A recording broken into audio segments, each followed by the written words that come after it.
posterior pelvic tilt. So as you can see, Phoebe just did a great job going into a posterior pelvic tilt. She no longer has that great curve in her low back, and her tailbone is tucked under. This puts a lot of stress on the low back already.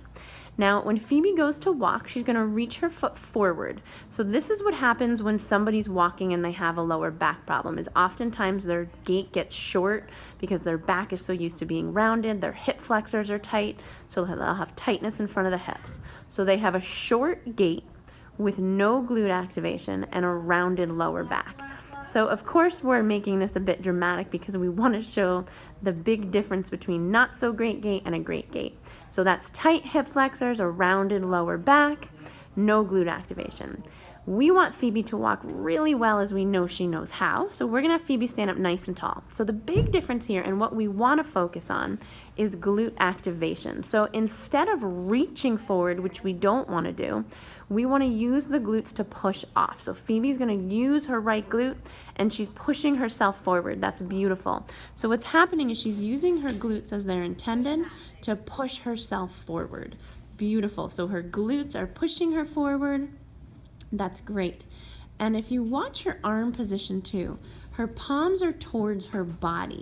Her palms are not facing back. So her chest is open, her shoulders are down, and her glutes are working to push herself along. What we want to make sure of when we work on our gait is that we don't squeeze those glutes so hard that we start to open up those hip flexors so much that we aggravate them. We want to make sure that the glutes are on, and this should start to happen automatically the more we open the front of the hips and the more that we get our glutes active.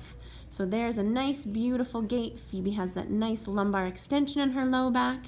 She's driving forward. So we see Phoebe stop right here. See how her left leg is behind her. So when people are walking correctly, their gait should be underneath them and behind them, not in front of them. So we can see here is Phoebe's left leg is behind her. So we'll have Phoebe continue to walk nice and well. So her gait is below her and behind her. So her foot strike is really, for the most part, landing underneath her, as opposed to when she's walking with poor posture, as she would if she had a back situation going on. Her gait would be in front of her. So if you can see here, the gait is in front of her. There's no hip extension. So we'll have Phoebe end with a beautiful upright gait. She's going to push through her glutes and walk. That's great, getting nice extension through the hip. And there is some gait education. If you have any questions, please let us know.